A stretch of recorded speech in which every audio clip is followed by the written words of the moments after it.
All right guys, तो आप लोग कैसे हैं? उम्मीद करता हूं कि आप लोग बहुत अच्छे होंगे और रहना भी चाहिए। तो दोस्तों, ग्रेट इंडियन फेस्टिवल भाई साहब स्टार्ट हो चुकी है, जो कि अमेजोन पे आपको देखने को मिलेगी और फ्लिपकार्ट पे आपको देखने को मिलेगी बिग बिलियन सेल, जो कि भाई साहब बहुत ही तगड़ी लेवल की है। बिग बिलियन सेल जो है स्टार्ट हो चुकी है और इसमें आपको अगर आप स्मार्टफोन वगैरह लेना चाहते हैं या फिर कोई भी चीज़ लेना चाहते हैं तो आप यहाँ से ले सकते हैं। हालांकि स्मार्टफोन का जो भी है प्राइस वगैरह है वो अभी लगभग ठीक है, बस आईफोन का जो स्टॉक वगैरह था जो स्टार्टिंग में आपको मिल रहे थे सिर्फ और सिर्फ 36,000 में, वो अब कहीं ना कहीं 50,000 के अप्रॉक्स आ चुके हैं। आईफोन 14 की मैं बात कर रहा हूँ। तो भाई साहब मैंने भी आईफोन 14 लिया है जो कि 36,700 समथिंग रुपीज़ में पड़ी है।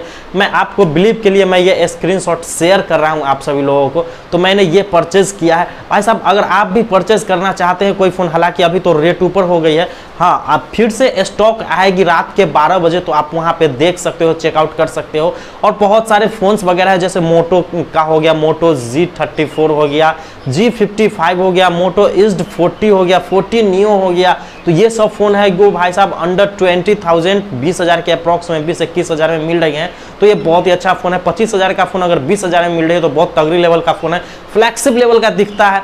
जिसमें मैं आपको 4-5 नेम बता देता हूं कि अगर आपका बजट अगर 20,000 है तो भाई साहब आप ले सकते हैं मोटो इज्ड 40, और दूसरा जो है मोटो इज्ड 40 नियो आप ले सकते हैं भाई साहब। तो ये बहुत अच्छी डील है। उसके बाद आपको मैं बता देता हूँ टीटो, अगर आपको 20,000 से थोड़ा सा नीचे अगर आपका बजट है तो उसमें आप ले सकते हैं वीवो का टीटो T2 प्रो ले सकते हैं, जो कि काफ़ी मतलब तगड़ी लेवल का ये फ़ोन है। इसका कैमरा वगैरह जो है वो बहुत तगड़ी। और एक और चीज़ मैं यहाँ पे क्लियर कर देता हूँ कि अगर आप कोई फ़ोन लेते हैं उसके अंदर में क्या कुछ होना चाहिए अभी के जनरेशन के हिसाब से, वो चीज़ मैं आपको यहाँ पे डिस्कस कर देता हूँ, क्लियर कर देता हूँ। वही फ़ोन अगर आप लेते हो तो ये फ़ोन जो है आपको एकदम मस्त फ़ोन होने वाली है। तो मैं बता देता हूँ कि जिसका डिस्प्ले की अगर बात कर लेता हूँ तो डिस्प्ले उसमें भैया होना चाहिए कम से कम, आजकल IPS LCD नहीं चलती है भाई साहब। वो किस ज़माने में जी रहे हो? IPS LCD बिल्कुल ही मैं कंसीडर नहीं कर रहा हूँ। आप ले सकते हो यहाँ पे सुपर एमोलेड डिस्प्ले या फिर OLED डिस्प्ले, ये सबसे बेस्ट होती है। आपको अगर ये OLED डिस्प्ले लेते हैं या एमोलेड डिस्प्ले लेते हैं तो इन डिस्प्ले आपको फिंगरप्रिंट भी मिल जाती है, तो ये एक अच्छी बात होगी। प्लस में आप अगर अभी के हिसाब से ले रहे हो तो भाई साहब विजिबिलिटी को भी ध्यान में रखते हुए 1300 का जो है वो ब्राइटनेस होना चाहिए वो डिस्प्ले के अंदर में। और भाई साहब HDR10 को ये सपोर्ट करे ताकि नेटफ्लिक्स और अमेजोन या फिर यूट्यूब में आप HDR का भी मजा ले सकते हो, HDR कंटेंट का। तो इतना कुछ एक डिस्प्ले के अंदर में होना चाहिए और कम से कम 120 हर्ट्ज का रिफ्रेश रेट होना चाहिए। अगर आप अच्छा चाहते हैं तो 144 हर्ट्ज का भी रिफ्रेश रेट ले सकते हो। वहीं पे अगर बैक पैनल की बात कर लेते हैं तो ग्लासेस या फिर वेगा लेदर ये अभी बहुत ही मायने रखती है। तो भाई साहब ये वेगा लेदर या फिर ग्लासेस जिसमें कम से कम 5 प्रोटेक्शन, अगर ग्लासेस ले रहे हैं तो 5 प्रोटेक्शन होना चाहिए। प्लस में 3D कर्व डिस्प्ले मिलता है जिसमें अगर गोरिल्ला ग्लास का प्रोटेक्शन यूज़ किया गया है तो वो भी आप ले सकते हैं। साथ ही साथ मैं बता देता हूं कि बैटरी की अगर बात करता हूं तो कम से कम 5000 mAh बैटरी होना चाहिए। कम से कम अगर बहुत अच्छा भी फ़ोन लेते हो तो 4600 mAh होना चाहिए, बट इसका जो प्रोसेसर हो वो दमदार होना चाहिए तभी 4600, नहीं तो अगर नॉर्मल प्रोसेसर ले रहे हैं तो 5000 से कम वाले ले लीजिए हिम्मत। और कम से कम जो फास्ट चार्जिंग हो वो 50 वाट से ऊपर का होना चाहिए ताकि आपका फ़ोन 25 से 30 मिनट में चार्ज हो जाना चाहिए, अभी के जनरेशन के हिसाब से मैं बता रहा हूँ। साथ ही साथ इसमें जो अगर प्रोसेसर अगर आप चाहते हो तो स्नैपड्रैगन 778 या फिर डायमेंसिटी 7200 से लेकर के 8200 के बीच का आप कोई प्रोसेसर ले लो, बेस्ट है।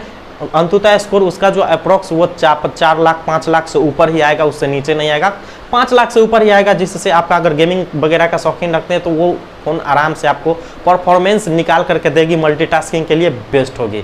अगर कैमरा की बात कर लेता हूं तो भाई साहब कैमरा कम से कम OIS का सपोर्ट होना चाहिए, 50 मेगापिक्सल से कम नहीं। रियर कैमरा, मैं रियर कैमरा की बात कर रहा हूं कि कम से कम 50 मेगापिक्सल्स का होना चाहिए और सोनी का सेंसर तो होना ही चाहिए। और उसका कम से कम सोनी का सेंसर होना चाहिए 776 वगैरह जो कुछ भी आता है वो आप अगर लेते हो और OIS का सपोर्ट मिल जाता है तो वो one of the best phone होगी। दूसरा कि इसमें अगर डेप्थ सेंसर हो या फिर ना हो, लेकिन इसमें वाइड एंगल होना चाहिए कम से कम 8 मेगापिक्सल्स का, कम से कम। वैसे तो बहुत पहले से 8 मेगापिक्सल्स चली आ रही है, बट 8 मेगापिक्सल्स अगर आप स्टेबिलिटी के साथ लेते हो तो बहुत तगड़ी लेवल का ये परफॉर्मेंस निकाल करके देती है, आउटपुट इसका कमाल होता है। तो 8 मेगापिक्सल्स का होना ही चाहिए, बाकी और भी कोई सेंसर हो या फिर ना हो उसे डज नॉट मैटर। अगर वही मैं फ्रंट कैमरा की बात कर रहा था तो फ्रंट कैमरा में ऐसे भी अगर आ रही है अभी OIS का सपोर्ट, बट कम से कम सैमसंग का सेंसर होना चाहिए और 32 मेगापिक्सल से कम का अगर लेते हो तो बहुत बेकार होगा। तो कम से कम आप इसमें ले सकते हो 32 मेगापिक्सल्स का फ्रंट, 50 मेगापिक्सल्स का मिलता है, 60 FPS में भी आपको मिल रहा है भाई साहब। इन्फिनिक्स 030 दे रही है जो कि आप उससे वीडियो रिकॉर्ड कर सकते हो सामने से स्टेबलाइजेशन के साथ। तो भाई साहब ये बहुत अच्छी बात है।